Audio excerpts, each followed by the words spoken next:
अस्सलामुअलैकुम दोस्तों। आप लोग हाजिर हैं, हम और आप हाजिर हैं मास्टर वर्ल्ड स्टार में। तो इससे पहले हमने कई क्लास कर चुके हैं जिसमें हमने गज़ल और कसीदा भी पढ़ा है और उर्दू ज़बान की तारीख भी हम पढ़ चुके हैं। तो अब हम अपने सेशन को आगे बढ़ाते हुए आज पढ़ेंगे उर्दू में मरसिया निगारी। तो चलिए उर्दू में का मरसिया निगारी आज शुरू करते हैं। मरसिया लफ्ज़ मर्ज़िया मरसिया अरबी ज़बान रिशा से निकला है। रशा से मश्तक़ है जिसके मानी बुका और बेन करने के हैं। मरसिया शायरी की ऐसी सन्फ़ को कहा जाता है जिसमें किसी की वफ़ात पर इज़हार गम और मरने वाले के औसाफ बयान किए जाएं, यानी मरने वाले के लिए रोना और उसकी खूबियाँ बयान करना मरसिया कहलाता है। अभी हम लोग ये देखें कि मरसिया कहते किसे हैं। देखिए, हम लोग जानते हैं ख़ास तौर कोई भी इंसान के ऊपर मरसिया या कोई भी बड़े शख्स के ऊपर मरसिया कहा जाता है। जैसे अभी आज का मरसिया बहुत ही फेमस मुहर्रम पे गाया जाता है। मुहर्रम पे पढ़ा जाता है मरसिया, जो हुसैन रज़ियल्लाहु तआला अन्हु के ऊपर होता है। तो मरसिया ज़रूरी नहीं है कि हुसैन रज़ियल्लाहु तआला अन्हु के ऊपर ही हो। मरसिया जो है वो कई लोगों पर पढ़ा जाता है। वो जो बड़े-बड़े राजा होते थे या जो बड़े-बड़े अदीब हुआ करते थे, और इनके मरसिये लिखने वाले भी बहुत सारे लोग, बहुत सारे कातिब हुए हैं, बहुत सारे शायर हुए हैं, जिन्होंने मरसिया को लिखा है और मरसिया को फ़राग़त हासिल की है। ठीक है? तो मरसिया यहाँ पे है, मरसिया अरबी ज़बान रिशा से मश्तक़ है। तो ये एग्ज़ाम में कई बार पूछा हुआ करता है कि मरसिया किस ज़बान से निकला है, तो ये अरबी से निकला है। गज़ल भी अरबी से निकला था और कसीदा भी अरबी से निकला था और मरसिया भी, ये भी अरबी ज़बान से निकला है। इसके माने बुका और बेन करने के हैं। ठीक है? मरसिया का माने बुका और बेन करने के हैं। मरसिया शायरी की ऐसी सन्फ़ को कहा जाता है जिसमें किसी की वफ़ात पर इज़हार गम मरने वाले के औसाफ बयान किए जाएँ। देखिए, मरसिया में क्या है, इसको कई स्टेज में बाँटा जाता है और इसमें जो है, जो इंसान का इंतकाल हो गया होता है उसके औसाफ बयान किया जाता है और उसके गम में ये गाया जाता है। मरसिया मतलब किसी के गम में जो शेर लिखा जाए वो मरसिया है, उसके खूबियों को बयान करते हुए। ठीक है? आगे चलते हैं। यह उर्दू की मकबूल सन्फ़ सखन है। इसमें इब्तदा ही से तवज्जह की गई है। कदीम उर्दू यानी दक्कन के कमो बेश तमाम शायरों ने मरसिया लिखे हैं। देखिए, इसको ना भारत हिंदुस्तान में या शुरू में जब इस शहर में शुरुआत हुई, उस समय से मरसिया को काफ़ी फ़रोग़त मिली है, काफ़ी पसंद किया गया है। क्योंकि हर चाहने वाले, जब भी दुनिया से अल्लाह ने सबको इस दुनिया से ले जाएँगे एक दिन, तो जो भी इस दुनिया से गया है तो उसके ऊपर मरसिया लिखे हैं। क्योंकि जो भी राजा चले गए या राजा के वालिद के ऊपर या किसी बड़े नवाब या किसी बड़े शायर के ऊपर ये चीज़ मरसिया लिखा जाता था और इसे बहुत ही पसंद किया जाता था। और आज के ज़माने में मरसिया सबसे ज़्यादा फ़ेमस है। जो हम मुहर्रम में पढ़ते हैं, ये भी एक मरसिया काफ़ी फ़ेमस है जो हुसैन रज़ियल्लाहु तआला अन्हु के ऊपर लिखा जाता है। ठीक है? तो हिंदुस्तान में ये शुरू से ही फ़ेमस है, काफ़ी शुरू से इसकी शुरुआत हुई है। और कदीम उर्दू यानी दक्कन से भी इसको बहुत फ़रोग़त मिली है। बहुत सारे शेर जो हैं दक्कन में ही पढ़ना शुरू कर दिए थे। जो शायर थे बहुत सारे, दक्कन में ही इसका शुरुआत हो गया था। मरसिया का सन्फ़ अरबी से फ़ारसी और फ़ारसी से उर्दू में आया है। देखिए, अरबी से फ़ारसी और फ़ारसी से, पहले अरबी में मरसिया लिखा जाता था, फिर फ़ारसी में आया और फ़ारसी से उर्दू में आ गया। यानी अरबी से फ़ारसी और फ़ारसी से उर्दू में आया है मरसिया। लेकिन उर्दू और फ़ारसी में मरसिया की सन्फ़ ज़्यादातर अहले बैत या वाक़या करबला के लिए मख़सूस है। अभी मैंने कहा ना कि हिंदुस्तान में सबसे ज़्यादा मरसिया अगर मशहूर है, मरसिया तो वैसे कई लोगों पर लिखा गया है, लेकिन जो सबसे ज़्यादा मशहूर है, जिसे हम जानते हैं मरसिया के नाम से, वो है मुहर्रम। बहुत सारे लोग तो यही जानते हैं कि मरसिया सिर्फ़ और सिर्फ़ मुहर्रम में ही पढ़ा जाता है, लेकिन ऐसी कोई बात नहीं है। मरसिया हर किसी भी शख्स पे लिखा जा सकता है। ठीक है? तो मरसिया जो, लेकिन वो मर गया हो और वो इंतकाल कर चुका हो और उसके औसाफ उसमें बयान किए जाएँ, उसको रंजो गम के ज़ाहिर किया जाए उस शेर में, वही हुआ मरसिया। ठीक है? तो मरसिया के सन्फ़ अरबी से और फ़ारसी से उर्दू में आए हैं, लेकिन उर्दू और फ़ारसी में मरसिया के सन्फ़ ज़्यादातर अहले बैत या वाक़या करबला के लिए मख़सूस हैं। लेकिन इसके अलावा भी बहुत सी अज़ीम शख्सियात के मरसिये लिखे गए हैं। मैंने कहा ना कि ज़रूरी नहीं है कि सिर्फ मुहर्रम पे ही चले, ये बहुत सारे अजीम शख्सियात पे भी मरसी लिखे गए हैं। उर्दू में मरसिये की इब्तिदा दक्कन से हुई है। देखिए उर्दू में हमने पढ़ा था गज़ल की इब्तिदा जो है वो भी दक्कन से हुई थी।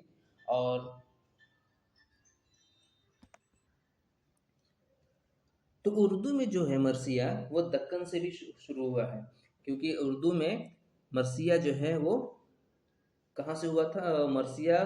और गज़ल भी हमने पढ़ा था कि गज़ल भी उर्दू का वो दक्कन से ही शुरुआत हुआ था। और जब ये वली दक्कनी जब अपना लेके दिल्ली पहुँचे तो यहाँ पे उनका फिर उत्तर भारत में शुमाल हिंद में इसका शुरुआत हुआ। लेकिन कसीदा काफ़ी मशहूर और काफ़ी पहले से चला आ रहा है, तो कसीदा के बारे में ऐसी कोई बात नहीं कही गई है। तो चलिए आगे देखते हैं। इसके अलावा दक्कन में आदिल शाही और कुतुब शाही सल्तनतों के बानी अपने यहाँ इमाम बाड़ों में मरसिया ख्वानी कराते थे। तो दक्कन के काफ़ी मशहूर रहे हैं आली कुतुब शाही और इमाद शाही। तो कुतुब शाही में एक थे मोहम्मद कुली कुतुब शाही, उन्होंने बहुत सारे शेर कहे हैं और वो काफ़ी बड़े शुअरा भी थे और एक वहाँ के बादशाह भी थे, वहाँ के वो नवाब थे। दक्कन में आदिल शाही और कुतुब शाही, जो आदिल शाही और कुतुब शाही थे, सल्तनतों के बानी ने अपने यहाँ इमाम बाड़ों में मरसिया ख्वानी कराते थे, क्योंकि वो मुस्लिम राजा थे और यहाँ के मुस्लिम जो प्रजा थी वहाँ पे, इसलिए काफ़ी ज़्यादातर उर्दू का फ़रोग़त मिला था वहाँ पे। मरसिया करानी यहाँ पे लखनऊ में ख्वानी कराते थे। उर्दू का सबसे पहला मरसिया गो दक्कन शायर, एक मिनट इसको मिटा देता हूँ काफ़ी। हाँ, उर्दू का सबसे पहला मरसिया गो दक्कनी मिल्ला वजही थे। देखो मुल्ला वजही जो थे इन्होंने गज़ल की भी शुरुआत की दक्कन से। मैंने कहा था कि दिल्ली आए थे, शुमाल हिंद में आए थे और इन्होंने साथ में ही अपना लाया था। इन्होंने कुछ मरसिया लिखे थे, कुछ गज़ल लिखे थे, कुछ और शेर लिखे थे जो कि दिल्ली में लाए और यहाँ के लोगों ने उसे देख के उसे फ़रोग़त बनाया था। लखनऊ में इसका सन्फ़ मज़ीद तुर्की मिली, मज़ीद तरक्की मिली और मीर अनीस और मीर दबीर जैसे शुअरा ने मरसिया को आला मुकाम अता किया। देखिए शायरी में ना मरसिया में मीर अनीस और मीर दबीर बहुत फेमस नाम है। इन्होंने ही, इनकी वजह से ही हिंदुस्तान में और ख़ास तौर से लखनऊ और दिल्ली के इलाके में मीर अनीस और मीर दबीर की वजह से शायर मरसिया में काफ़ी आला मकाम अता किया और काफ़ी फरागत हासिल की इन्होंने मीर अनीस और मीर दबीर ने। मीर अनीस तो एकदम स्पेशल माने जाते हैं मरसिया के लिए, दबीर भी है। मरसिया का ज़्यादातर इस्तेमाल वाक़या करबला को बयान करने में होता है। मरसिया का ज़्यादातर इस्तेमाल वाक़या करबला को बयान करने में होता है। आज भी हमारे यहाँ जहाँ मुहर्रम उठाया जाता है वहाँ पे मरसिया पढ़ा जाता है कई जगहों पे। जदीद तनक़ीदी बसीरत की रूह से मरसिया गोई को फ़न शायरी का सबसे ख़ास और कठिन अम्ल करार दिया गया है।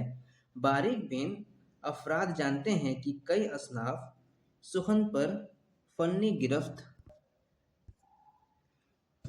गिरफ्त रखे बगैर एक फ़िक्र अंगेज़ और जानदार मरसिया नहीं कहा जा सकता। देखिए इसका मतलब ये कहा है कि जो अच्छे से बारीक बिन अफराद जानते हो, जो मरसिया सब नहीं कह सकता, चाहे कोई भी शेर सब नहीं लिख सकता, जो अच्छे से रिसर्च किया हो, बारीक बिन अफराद जानते हैं, जो अच्छे से जानता हो, हर चीज़ को बारीक से देखा हो, अच्छे से सुना हो, पढ़ा हो, बारीक बिन अफराद जानते हैं कि कई असनाफ सुखन पर फ़न्नी गिरफ्त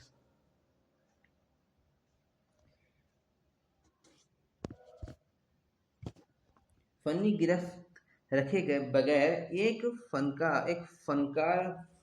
फ़िक्र अंगेज़ और जानदार मरसिया नहीं कहा जा सकता। मतलब जब तक आप उसको अच्छे से नहीं रिसर्च करेंगे, अच्छे से नहीं जानेंगे, नहीं पढ़ेंगे, तब तक आप एक अच्छे से मरसिया नहीं लिख पाएंगे। ठीक है, जब उस वाक़या को आप जानेंगे ही नहीं तो मरसिया कैसे लिखेंगे? उनके हर वाक़ये को, उनके हर चीज़ को पढ़ेंगे तब तो आप उनके बारे में बयान कर पाएंगे। तो यहाँ पे यही कहा जा रहा है। शेर पर फ़नी गिरफ्त के हमराह जितनी फसाहत, कलाम, बलागत, हसासियत और इल्मी व फ़िक्री मवाद मवाद पर दस्तरी की एक कामयाब मरसिया निगार को ज़रूरत होती है। इतनी सही नक़द किसी और सन्फ़ सुख़न में मकतूब नहीं होती, क्योंकि मरसिया लिखना बहुत आसान काम नहीं है। इसमें बहुत सारी चीज़ें आपके पास होनी चाहिए, बहुत सारी रिसर्च होनी चाहिए, बहुत सारे आपके पास कलाम होने चाहिए, बहुत सारे अल्फाज होने चाहिए, जिसकी वजह से मरसिया काफ़ी को आप लिख सकते हैं। ऐसे नहीं कि कोई भी उठा कलाम और कलाम लिख दिया। ठीक है, आगे देखते हैं। आम तौर पर मरसिया वाक़या करबला पर बनी होती है। इसमें सैयद इमाम हुसैन रज़ियल्लाहु ताला अन्हु आपके जानिसारों और ख़ानदानों और खानों दा हुसैन की सीरत, शख्सियत, किरदार, जज्बात, एहसासात, आजिज़ा से रुखसती, मैदान का रज़ाब में फ़दायाँ हुसैन की आमद, आलात हरब व ज़र्ब, जंग का मंज़र, घोड़ों की तेज़, तलवारों की व नेज़ों की चमक दमक, फ़रात के किनारे पर दुश्मन की फ़ौज के पहरे, प्यासों की शहादत और फिर उनकी ज़ख्मी लाशों पर बेनो बिकाव वगैरह। इतना सारा चीज़ जब तक आप हुसैन रज़ियल्लाहु ताला अन्हु के ऊपर रिसर्च नहीं करेंगे, आप इतना बयान कैसे कर सकते हैं। तो इसमें यही कहा गया है कि आप जिसको ये सब चीज़ें पता है, शायरी में मरसिया निगारी वही कर सकता है। तो जिसके बारे में हम मरसिया करेंगे उसके बारे में अच्छे से आपको रिसर्च होना चाहिए, पता होना चाहिए। जैसे कि अगर आप करबला के मैदान के लिए अगर लिख रहे हैं, तो आपको हुसैन रज़ियल्लाहु ताला अन्हु की सीरत के बारे में पता होना चाहिए, उनके हालात ज़िंदगी पता होने चाहिए। उसके बाद हम यहाँ पे ना आपके जानिसारों, ख़ानदानों, हुसैन की सीरत, शख्सियत, किरदार, जज्बात, एहसासात, आजिज़ा से रुखसती, मैदान का मतलब आजिज़ा से कब निकले, वहाँ से मैदान कब पहुँचे, और उसके बाद हुसैन की आमद व मैदान कब आए, आलात हर्ब व ज़रब कब लड़ाई हुई, जंग का मंज़र आप बताएंगे, कैसे जंग में क्या हुआ, घोड़ों कैसे आए, कैसे तलवार चमका, कैसे जंग हुई, चमक दमक, फिर उनका दुश्मन का कैसे लड़ाई, दुश्मन की फ़ौज कैसे आए, उनका पहरा कैसा था, उनके फिर प्यासे कैसे रहे, उन पर कैसे पानी की पाबंदी लगाई गई, हर चीज़ के कैसे उनको घेरे में रखा गया, फिर उनकी कैसे शहादत हुई, कैसे फिर उनकी लाश पर कैसे आए, कैसे क्या हुआ, ये सब आपको इसमें बयान किया जाता है मरसिया में। मरसिया निगारी में बहुत सारे फेमस शोरा हुए हैं, जिनमें सौदा, अनीस और दबीर जैसे शोरा ने मरसिया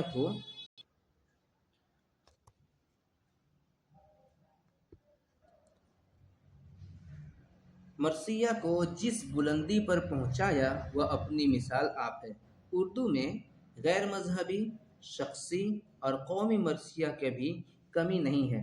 देखिए, उर्दू में कई सारी कहा गया है, मजहब के ऊपर भी कहा गया है, किसी शख्स के ऊपर भी कहा गया है, कौम के ऊपर भी मरसिया कहा गया है, किसी भी वाक़यात के ऊपर मरसिया कहा गया है।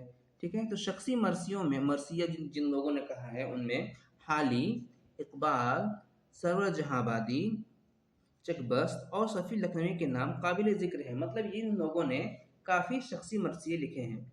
इन शोरा जो किसी शख्स के ऊपर लिखा जाता है मरसिया, उसे शख्सी मरसिया कहते हैं। इन शोरा ने मुख्तलिफ इल्मी, अदबी और सियासी शख्सियतों की वफ़ात पर मरसिए लिखे हैं। ठीक है, तो मरसिया हमने जाना कि मरसिया क्या होता है, उसमें क्या क्या आदाब होते हैं, किस पे लिखे जाते हैं, कितने तरह के होते हैं। अब हम मरसिया के कुछ नियम और कानून पढ़ेंगे। तो चलिए आगे देखते हैं। तो कसीदा के जो अक़साम होते हैं वो 3 तरीके के होते हैं। पहला शख्सी होता है, दूसरा कौमी होता है, तीसरा करबलाई। शख्सी जो किसी एक फ़र्द पे लिखा जाए, किसी राजा पे या किसी शोरा पे या किसी ख़ास इंसान पे, किसी एक फ़र्द पे लिखा जाए, वो शख्सी है। ये कौमी है, दूसरा नंबर पर कौमी है जो अपने मुल्क पे लिखा जाए, ये कौमी मरसिया होता है। और ये होता है करबलाई मरसिया जो हुसैन रज़ियल्लाहु अन्हु के करबला के मैदान पे लिखा गया हो, जो हम लोग मुहर्रम में ख़ास तौर से पढ़ते हैं। लेकिन हमारे यहाँ सबसे ज़्यादा फेमस कोई होता है तो वो करबलाई मरसिया ही होता है, और लोगों को सिर्फ यही पता है कि मरसिया सिर्फ मुहर्रम के दिन ही पढ़ा जाता है। ऐसी कोई बात नहीं है। मरसिया हमने आज जाना कि मरसिया कितने तरह के होते हैं, 3 तरह के होते हैं। अब देखिए इज्ज़ाए तरकीबी जो है, ये हर शेर के इज्ज़ाए तरकीबी आपको पता होना बहुत ज़रूरी है, क्योंकि इसी के आधार पे, इसी की लाइन पे शेर को कहा जाता है। तो अज्ज़ाए तरकीबी में इसके 8 अज्ज़ाए तरकीबी हैं, ठीक है। तो मरसिया के पहले हैं चेहरा, दूसरा सरापा, तीसरा रुखसत, चौथा आमद, पांचवा रिज्ज़, छठा रोज़ रज़्म, सातवां शहादत और आठवां बेन। ठीक है, ये आठों आपको याद होना चाहिए, क्योंकि ये पूछ देता है कि रिज्म जो है मरसिया किस रिज जो है रिज्म जो है ये अज्जाए तरकीबी किसका है। तो ऑप्शन में आपका गज़ल भी रहेगा, कसीदा भी रहेगा, मसनवी भी रहेगा, मरसिया भी रहेगा। तो आप किसको मारेंगे? तो अगर आप याद रहेगा तभी आप मार पाएंगे। ठीक है, तो ये याद होना काफ़ी ज़रूरी है आपको। आगे है मीर अनीस, दबीर, हाली, इकबाल, सरवर जहांबादी, चिकबस्त और सफ़ी लखनवी अहम मरसिया निगार हैं। मरसिया निगार में सबसे पहले नाम आता है मीर अनीस का, और उसके बाद मीर दबीर का। उसके बाद ये लोग काफ़ी हद तक मरसिया लिखे हैं, लेकिन सबसे ज़्यादा मरसिया में किसी का नाम है और काफ़ी शोहरत हासिल किया है तो वो मीर अनीस है। ठीक है, उसके बाद मीर दबीर। अनीस और दबीर काफ़ी मशहूर है मरसिया निगारी में। तो अब हम चल आज का सेशन हम यहीं पे ख़त्म करते हैं, और कल हम अगला पढ़ेंगे। तब तक के लिए आप हमारे चैनल को सब्सक्राइब ज़रूर कर लीजिए और अपने दोस्तों को ज़रूर शेयर करें। मिलते हैं अगले क्लास में, तब तक के लिए अस्सलाम।